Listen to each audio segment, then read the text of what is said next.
Muy buenos días, mis queridos hermanos. Es un privilegio estar nuevamente aquí con ustedes para poder iniciar o continuar nuestra clase sobre el libro de Romanos. Si tienen ahí sus Biblias el día de hoy, les invito a que la abran precisamente en esta sección de Romanos capítulo 10, y si el Señor nos permite revisar juntos la sección del capítulo 10 y capítulo 11, en donde vamos a estar tratando con un problema que es un problema muy propio del apóstol San Pablo. La verdad es que cuando hemos estudiado el tema de la elección, nos topamos con un tema que es sumamente escabroso, y de varias maneras el tema nos crea cierto tipo de conflictos, ¿verdad? El primer conflicto, o los conflictos que observábamos la semana pasada, es si el hecho de que Dios elija a alguien no lo convierte a él en una persona injusta, ¿no? Si la elección tiene que ver con la justicia de Dios.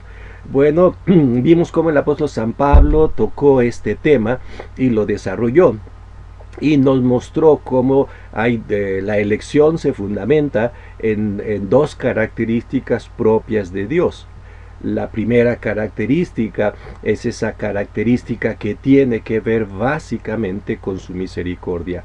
Cuando Dios elige, muestra misericordia. Y la segunda característica es la característica de su soberanía. Cuando Dios elige, elige porque Él es soberano para poder elegir. Entonces, Pablo nos habló en los capítulos que vimos la semana pasada precisamente de este tema, ¿no? Cómo Dios elige. Y observamos dentro de la clase cómo Dios elige a ciertas personas para ciertos ministerios, para ciertos trabajos, algunos para recibir salvación también. Entre los sujetos, sujetos que eligió Dios, pues obviamente Pablo habló del pueblo de Israel. Recordemos que Pablo, como judío, pues tenía esa carga muy particular con respecto a su nación, ¿no? Y Pablo se hacía la pregunta, ¿no? ¿Qué está pasando con Israel, con el pueblo elegido? De hecho, así es como le reconocemos, ¿no? Como el pueblo elegido. Entonces Pablo lanzó la pregunta: ¿y qué está pasando? Cuando nos encontramos con el hecho de que ya hay otros sujetos de elección, ¿qué pasa con Israel? ¿Israel sigue siendo el pueblo elegido de Dios? ¿O Israel ha dejado ya de ser el pueblo elegido de Dios y la iglesia ha tomado su lugar? Bueno, este problema Pablo lo va a atacar en lo que son el capítulo 10 y el capítulo 11 del libro de Romanos. Así que yo les invito para que veamos cómo Pablo trata este problema. De hecho, déjenme decirles que este problema ha creado una gran división dentro de la iglesia, y ha creado, por lo que podríamos llamarle, posiciones teológicas diferentes.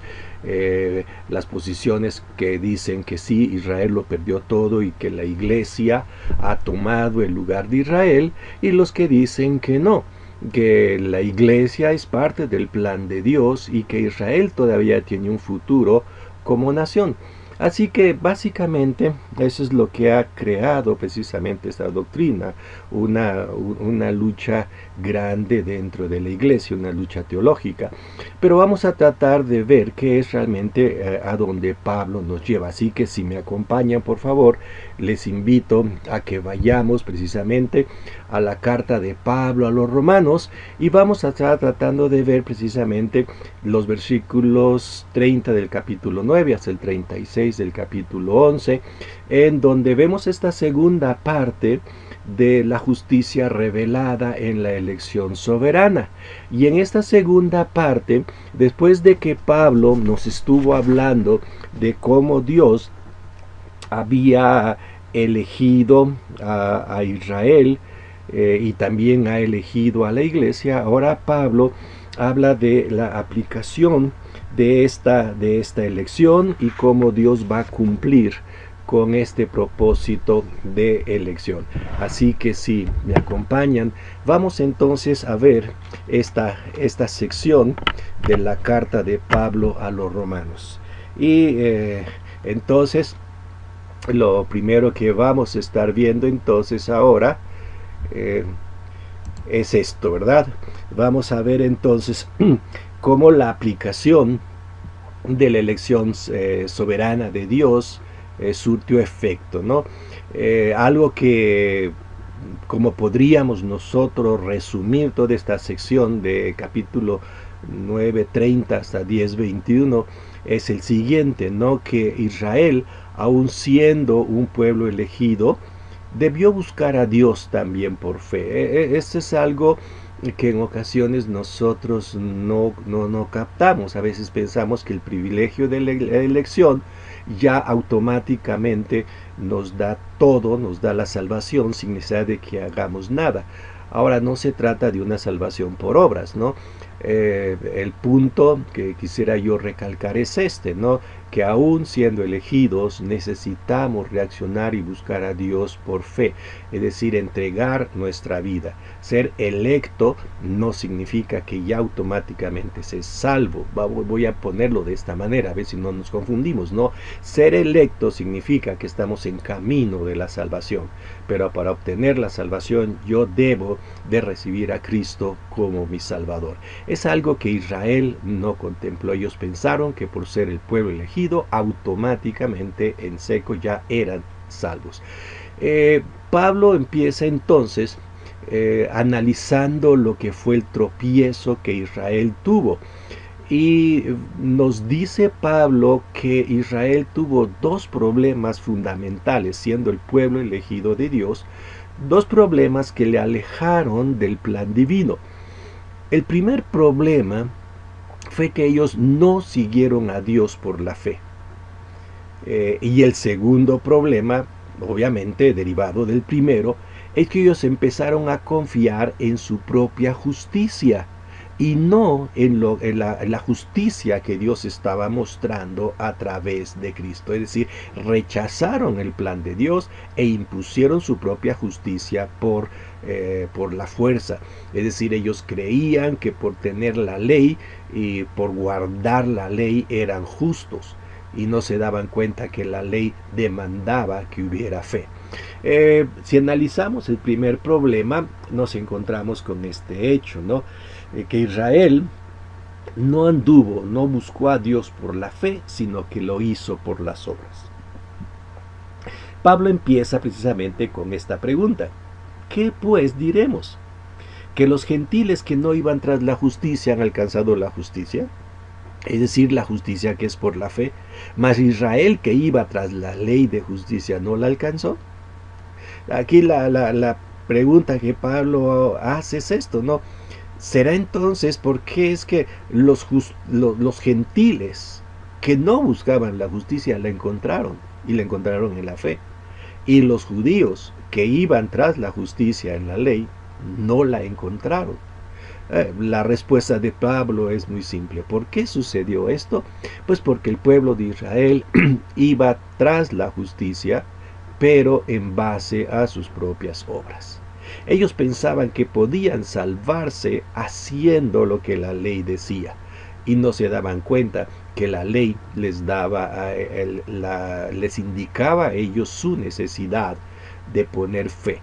Entonces Pablo continúa diciendo: pues tropezaron en la piedra de tropiezo, como está escrito: he aquí pongo en Sión piedra de tropiezo y roca de caída, y el que creyere en él no será avergonzado. ¿Quién es esta roca de tropiezo? Pues es Cristo. Entonces fíjense un dato muy interesante que Pablo señala aquí. ¿Por qué los judíos tropezaron? ¿Por qué los judíos no pudieron llenar las expectativas de Dios? Porque aún guardando la ley, a ellos se les olvidó algo. Se les olvidó que Dios tenía un plan y ese plan estaba en Cristo. Y cuando llegan a la persona de Cristo, los judíos tropiezan y no pueden seguir adelante porque no pueden creer, no pueden confiar que lo que Jesucristo hizo en la cruz del Calvario es lo que nosotros necesitamos. Aún hasta la fecha, Israel sigue tropezando con este hecho, ¿no? Rechazando lo que Jesucristo hizo y poniendo a Jesucristo como un impostor. Y esto es lo que provocó que Israel tropezara, porque estaban pensando que el Mesías era un Mesías que iba a venir y les iba a llevar a través de la ley, y que sus obras, las obras del pueblo de Israel, como pueblo elegido, como pueblo que guardaba la ley, era lo que les iba a dar salvación. Además de esto, ¿verdad?, el pueblo de Israel no se sujetó a la justicia de Dios. Nuevamente, si Cristo era la piedra con la que tropezaron, ellos no podían ajustarse a la justicia de Dios, porque la justicia de Dios estaba en Cristo. Recuerden ustedes que cuando Cristo vino a morir para mostrar la justicia de Dios, de tal manera que tú y yo pudiéramos ser salvos, porque de otra manera no hubiese sido posible. Por esto Pablo en los siguientes versículos les dice: hermanos, ciertamente el anhelo de mi corazón y mi oración a Dios por Israel es para salvación, porque yo les doy testimonio de que tienen celo de Dios, pero no conforme a ciencia, porque ignorando la justicia de Dios y procurando establecer la suya propia, no se han sujetado a la justicia de Dios, porque el fin de la ley es Cristo para justicia a todo aquel que cree. Entonces ellos no pueden sujetarse a la justicia que Dios estableció, esa justicia que se marca a través del sacrificio de Cristo. Recuerden, Cristo vino a pagar lo que tú y yo debíamos, y ahí estaba la justicia de Dios manifestándose en el sacrificio de Cristo, y el pueblo de Israel no puede aceptar esto.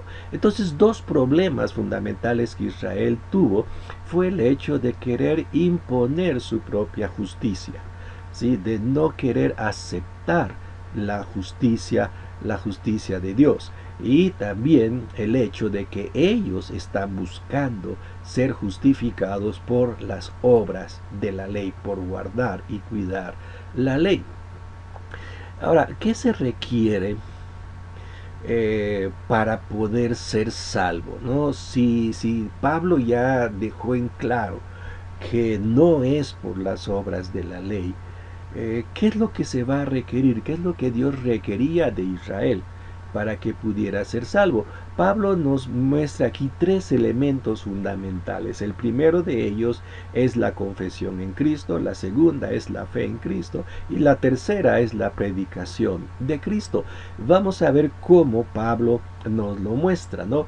Entonces, esta oferta de salvación de Dios para su pueblo no va a requerir las obras, sino la fe, la confesión y alguien que predique a Jesucristo como Señor y Salvador. Veamos lo primero. La justicia de Dios que da salvación, requiere entonces fe en Cristo. Y esta fe es lo que realmente Dios quiere, ¿no? La ley requiere que hagamos obras. La salvación requiere fe. Pablo habla de esto precisamente en los versículos 5 al 9. Porque de la justicia que es por la ley escribe así: el hombre que haga estas cosas vivirá por ellas. Es decir, ¿verdad? Quieres guardar la ley, tienes que vivir con ellas todo el tiempo. Y sabemos que no se puede vivir completamente por la ley. No podemos cumplir la ley. Pero la ley que es por la fe dice así: no digas en tu corazón, ¿quién subirá al cielo? Esto es para traer abajo a Cristo. O ¿quién descenderá al abismo? Esto es para subir a Cristo de entre los muertos, ¿no? Mas, ¿qué dice? Cerca de ti está la palabra en tu boca y en tu corazón. Esta es la palabra de fe que predicamos. Y Pablo afirma que si confesares con tu boca que Jesús es el Señor, y creyeres en tu corazón que Dios le levantó de los muertos, serás salvo. Noten ustedes que Pablo nos lleva a los dos problemas fundamentales del pueblo de Israel, y los dos problemas fundamentales del pueblo de Israel tenía que ver con su relación, con su concepción de la obra del Mesías. Ellos pensaban que el Mesías iba a venir como un hombre victorioso, acabando con todos los enemigos de Israel, y no quisieron pensar que el Mesías iba a venir como un cordero para ser sacrificado. Esto para ellos fue un choque. Esto para ellos fue el estorbo grande para poder llegar a Dios. Por eso Pablo lleva a dos conceptos que son interesantes, ¿no? El hecho de confesar a Cristo y el hecho de poner su fe en Él. Cuando hablamos de la palabra confesar, estamos tocando un término que significa ser del mismo criterio. Es decir, cuando uno confiesa algo, estamos diciendo que tengo el mismo criterio acerca de estas cosas que otro. Es decir, y en este caso es el hecho de decir que yo pienso igual que Dios piensa con respecto a Cristo. ¿Qué es lo que Dios piensa acerca de Cristo?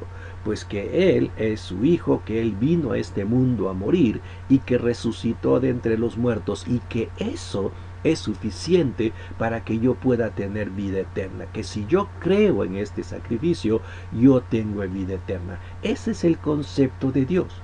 Confesar a Jesucristo es exactamente eso, decir yo estoy de acuerdo con Dios.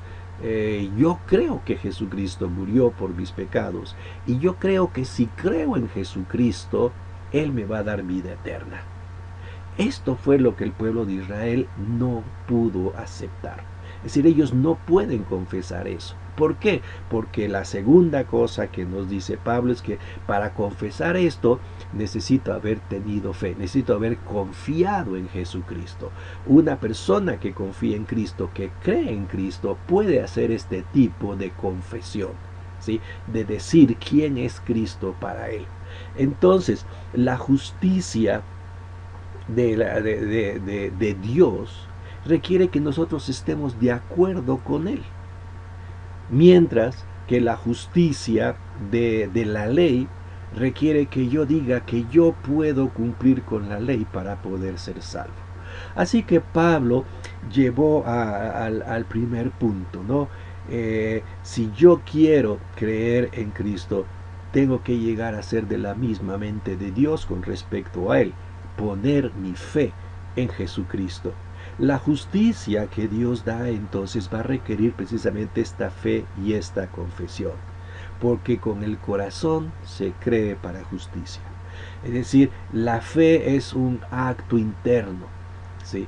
Es poner mi confianza. La palabra corazón aquí significa todo mi ser, ¿no? Porque con mi ser, con todo lo que soy, yo creo en Jesucristo para que me dé justicia. Pero a través de mi boca, yo estoy confesando que Jesucristo es mi Salvador. Y al confesar que Jesucristo es mi Salvador, ¿verdad?, yo estoy afirmando lo que creo. Estos son los dos conceptos que Pablo quiso aclararnos, ¿no? Por eso dice, pues la Escritura dice, todo aquel que en él creyere no será avergonzado, porque no hay diferencia entre judío y griego, pues el mismo que es Señor de todos es rico para con todos los que le invocan, porque todo aquel que invocar el nombre del Señor será salvo. Entonces este privilegio de llegar a obtener la salvación, el perdón de nuestros pecados, la justicia de Dios en nuestra vida, la santidad en nuestra vida, es algo que obtenemos, puede llegar a tener salvo. Pero obviamente para que esto suceda viene un tercer requisito, y ese tercer requisito es que nosotros enviemos gente para hablar del Señor, ¿sí? Entonces necesitamos que haya gente que predique este evangelio. Por eso Pablo dice, ¿no? ¿Cómo pues invocarán a aquel de quien no han oído? ¿sí? ¿Cómo oirán sin haber quien les predique? ¿Y cómo predicarán si no fueren enviados? Como está escrito, cuán hermosos son los pies de los que anuncian la paz, de los que anuncian buenas nuevas. Entonces Pablo nos muestra la gran necesidad de que haya quien predique este evangelio.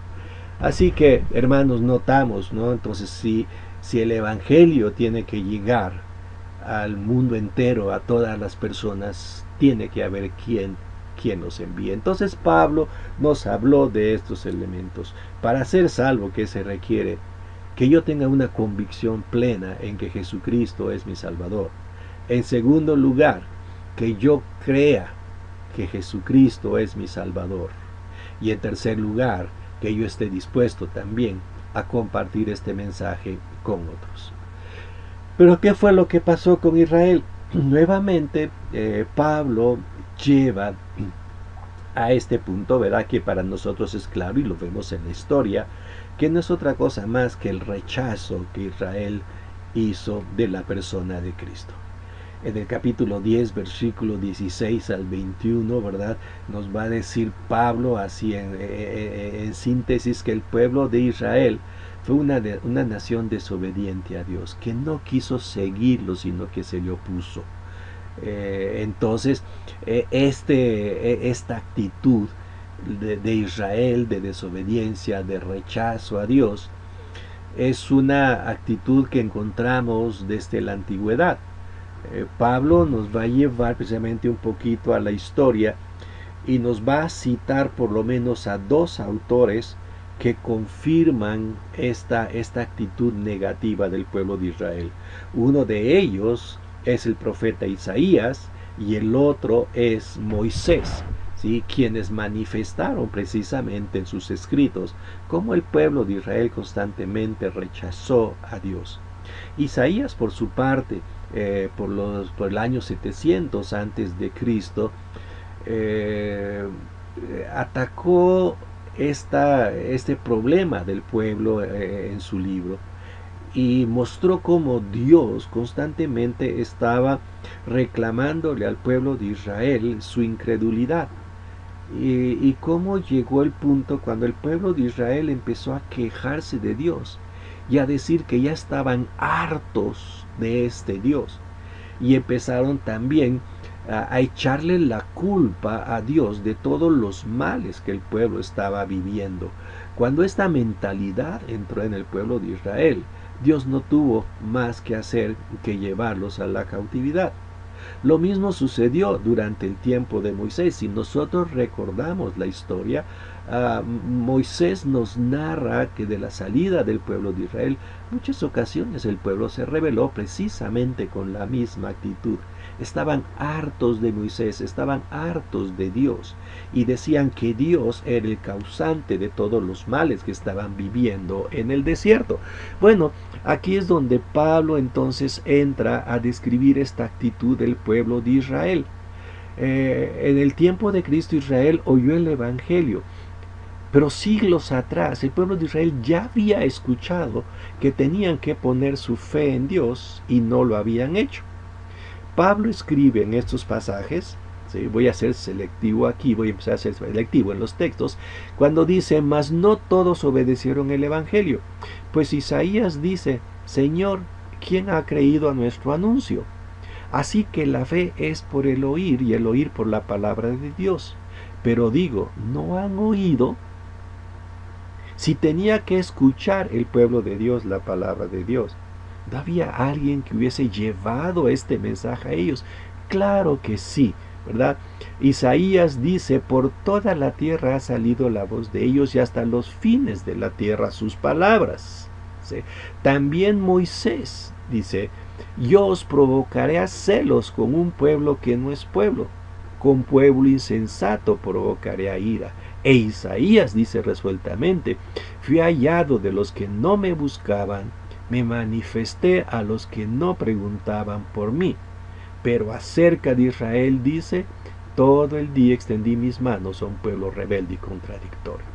El testimonio de Isaías y el testimonio de Israel, perdón, de Moisés, coinciden en el hecho de que Israel fue una nación que escuchó el mensaje y lo rechazó. Israel escuchó el mensaje de que tenían que confiar en Dios, de que tenían que poner su fe en Dios, y el pueblo lo rechazó. Dios trajo otros pueblos, Dios les habló a otros pueblos creyeron en Él. Me viene rápidamente el recuerdo precisamente de Jonás, el profeta que llegó a Nínive y llegó con una actitud negativa, predicó al pueblo de Nínive del juicio de Dios y el pueblo de Nínive se arrepintió. Y Jonás, en lugar de ver esto como una lección a su vida, se enojó. Y se enojó con Dios porque dijo, esto es lo que yo sabía que iba a pasar, que los ibas a perdonar. Y teniendo estas lecciones objetivas dentro de la Biblia, Israel rechaza a Dios. Entonces, oyeron el mensaje a través de Isaías, a través de Moisés, a través de todos los profetas, y ellos optan por rechazar a Dios, por cansarse y quedar hartos de Dios y no confiar en Él. Ese es el testimonio que Pablo deja de Israel. Así pues, entonces viene la pregunta. Ok, Israel rechazó a Dios. Israel no quiso seguir por fe a Dios. ¿Cómo queda entonces la elección de Israel? ¿Será que Dios ya los va a desechar? ¿Será que Dios ya no va a querer hacer nada con ellos? Bueno, en este punto entonces Pablo entra a tratar el asunto del cumplimiento de la elección soberana de Dios. Al final nos dice, Dios va a restaurar y va a enaltecer a Israel. Para esto, ¿cómo lo va a hacer? Pablo dice, Dios se ha reservado a un remanente. Dios entregó su palabra a Abraham de que él iba a cumplir con el pueblo de Israel, haciéndole una gran nación y dándole una tierra y dándole reyes. Dios va a cumplir esta palabra, pero lo va a hacer a través de un pequeño remanente. Pero mientras ese remanente aparece, ¿sí?, la negativa de Israel nos ha dado la oportunidad a ti y a mí de obtener la salvación, ¿sí? Nos ha permitido a ti y a mí, que también hemos sido elegidos por Dios, de que podamos reaccionar por fe. Dios ha abierto entonces las compuertas de la salvación para que tú y yo podamos ser bendecidos. Pero Dios cumplirá la promesa con Israel. ¿Con quién? Con este remanente, para que así finalmente Dios reciba la gloria. Fíjate qué interesante, ¿no? El rechazo de Israel abrió la oportunidad para que los gentiles llegáramos a obtener la salvación que Dios había determinado. Fíjense cómo lo dice, aquí voy a ir a algunos pasajes nada más, ¿no? La confirmación de la elección de Israel aún permanece firme. Y Pablo es muy claro, y pueden ustedes leer toda esta sección del 1 al 10 del capítulo 11, donde Pablo dice, digo pues, ¿ha desechado Dios a su pueblo? Pablo dice, en ninguna manera. Porque también dice Pablo, yo soy israelita de la descendencia de Abraham, de la tribu de Benjamín. Es decir, hay todavía un futuro para el pueblo de Israel. Dios no los ha desechado. En esta confirmación, Pablo agrega este elemento de cómo Dios va a restaurar al pueblo de Israel, cuando precisamente en este mismo versículo más adelante dice, ¿o no sabéis qué dice de Elías, que de Elías la escritura, cómo invoca a Dios contra Israel diciendo, Señor, tus profetas han dado muerte y tus altares han derribado y solo he quedado yo y procuran matarme? Pero ¿qué le dice la divina respuesta? Me he reservado 7,000 hombres que no han doblado la rodilla delante de Baal.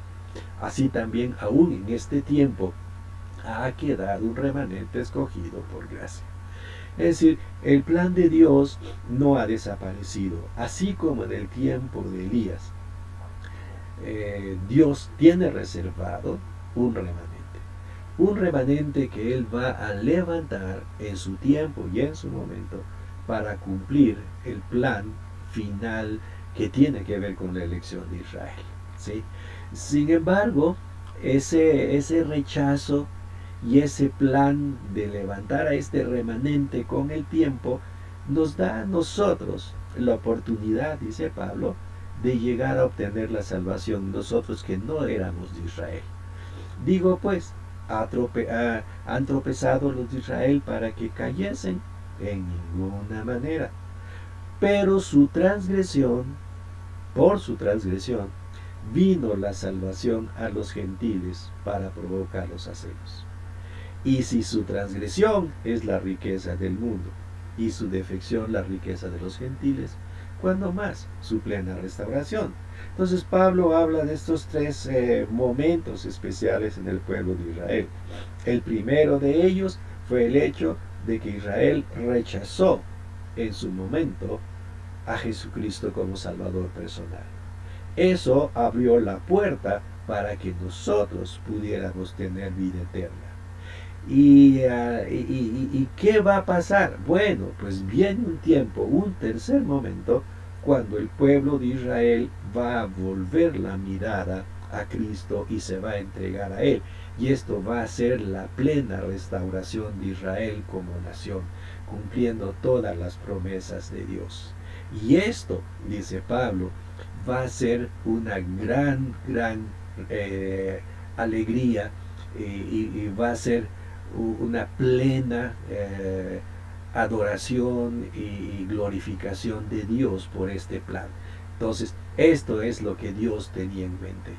Por eso Pablo, en versículos 11, 25 al 32, nos habla de que Dios salvará a Israel hasta que haya salvado al último de los gentiles. Fíjense, Dios tiene un plan también para nosotros, los que no somos israelitas.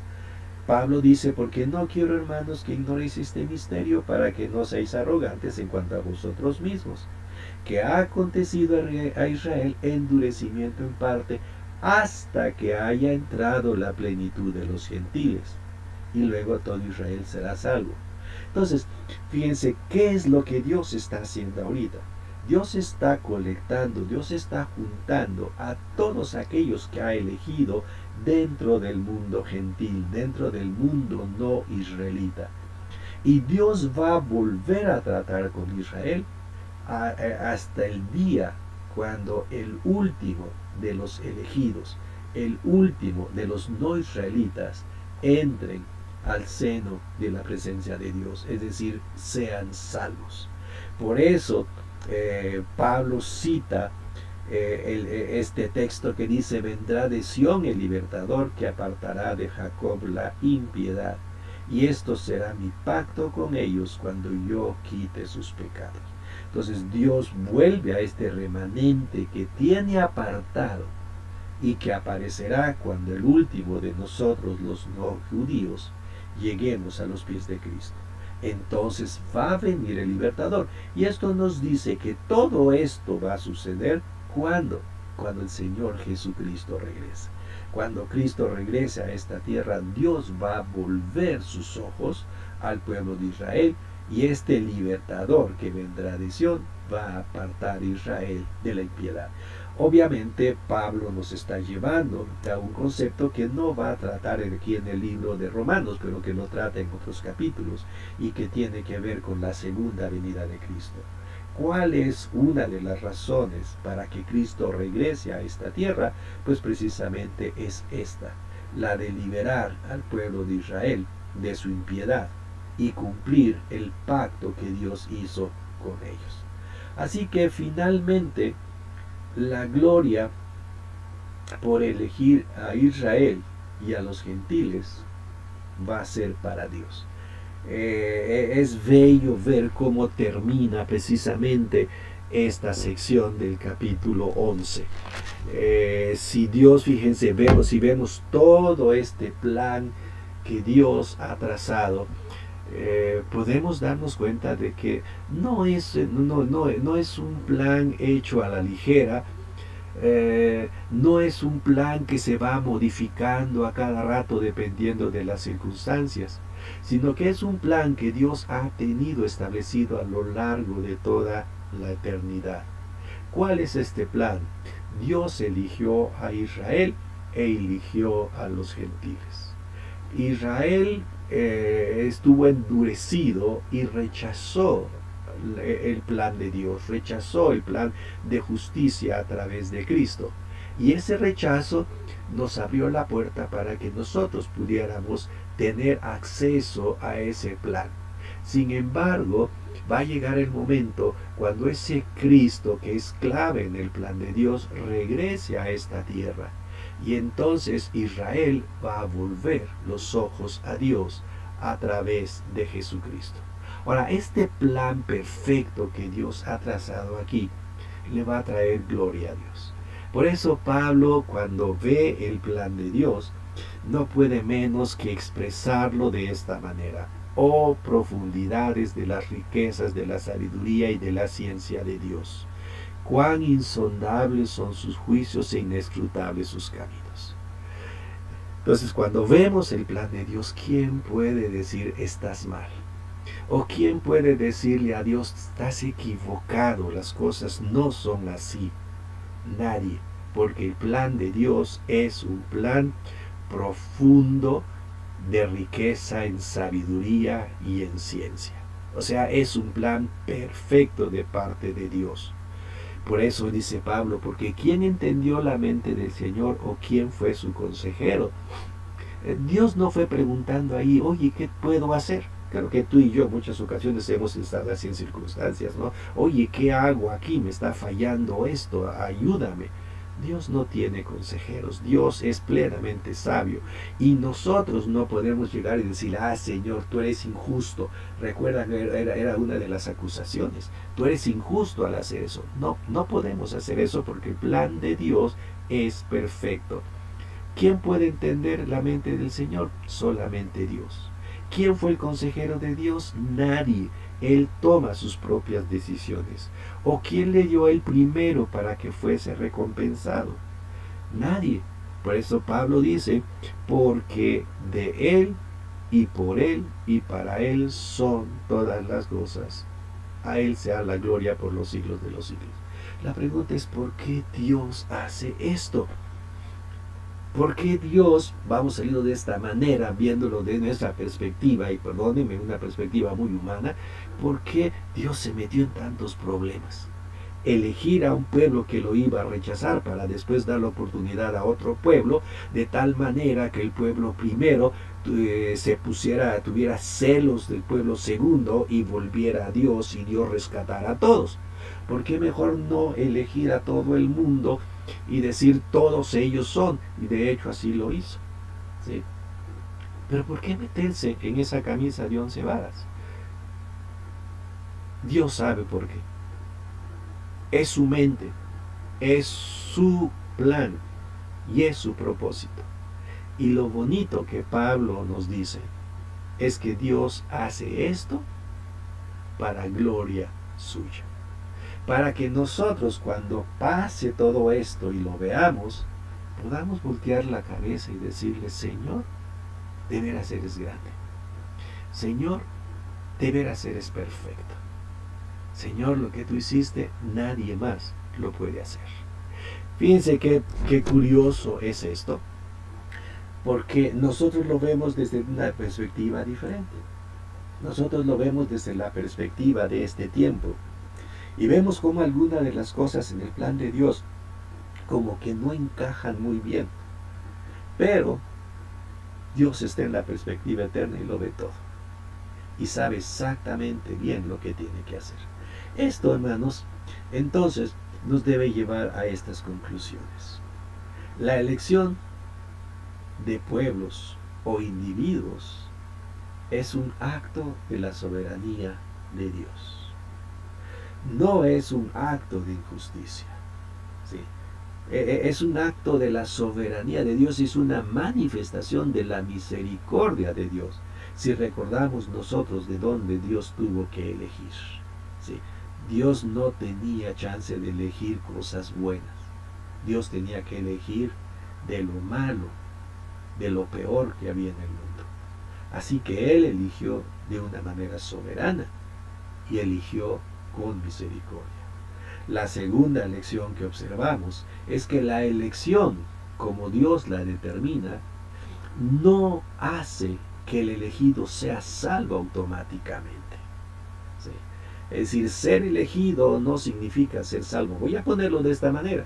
Ser elegido significa que somos salvables, pero que no hemos sido salvos todavía. ¿Qué necesitamos? Para que la elección se haga efectiva, requiere que los elegidos respondan con fe al llamado de Dios. Por eso yo decía en la clase pasada que el evangelismo, la obra misionera, tiene un propósito muy interesante. Y ese propósito es el de encontrar aquellas personas que el Señor ha elegido. ¿Cómo voy a saber yo que una persona es elegida? Cuando yo le hablo de Dios y la persona responde. ¿Sí? Entonces, vamos a rescatar a los elegidos que se encuentran en la completa ignorancia de que Dios los ha elegido para ser salvos. Son a estas personas a las que buscamos. ¿Sí? Obviamente, para hacer esto, yo tengo que predicar el Evangelio a toda criatura. Por eso Cristo nos manda a predicar el Evangelio a toda criatura. Pero cuando yo predico el Evangelio a toda criatura, los que van a responder son los que han sido elegidos por Dios. ¿Sí? Ahora, repito, yo no sé. Dios no puso una marca en mí y me dice, tú eres elegido, ¿verdad? Y voy a hablarle a Él. Por eso tenemos que hablar a todos. Así que, hermanos, noten, este tema de la elección es un tema muy interesante y es un tema que nos hace ver precisamente cómo Dios es un Dios sabio, es un Dios inteligente y lo que Él hace, lo hace perfecto. Así que, pues si nosotros regresamos, hermanos, a pensar en estos elementos, pues yo les animo para que cada uno de nosotros reflexionemos sobre el gran plan de Dios. Y una última sugerencia es que cuando pensemos en el plan de Dios, no solamente en ese plan universal de elección que hizo con las naciones, con los pueblos, con los individuos, sino que pensemos en lo que está pasando en nuestra vida. Si Dios nos ha elegido para algo, para pasar por ciertas circunstancias, no pensemos que las circunstancias han sobrepasado el plan de Dios.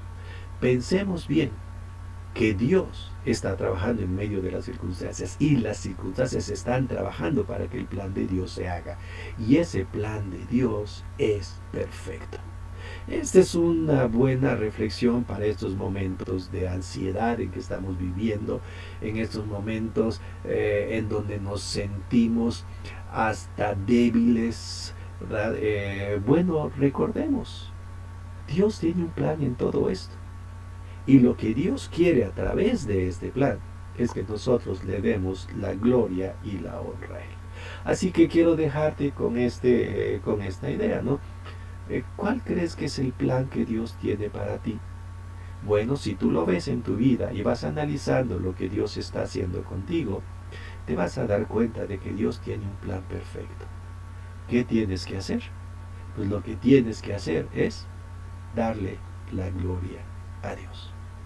Bueno, de mi parte ha sido todo por el día de hoy y les dejo también con esta bonita panorámica de nuestra iglesia para que recuerden, ¿verdad?, estar orando por toda la iglesia. Aquí está el edificio, obviamente, es donde nos congregamos, pero que Dios guarde a toda nuestra iglesia y nos permita darle la gloria nuevamente a Él, todos juntos. De mi parte es todo, que Dios los bendiga y nos veremos la próxima semana.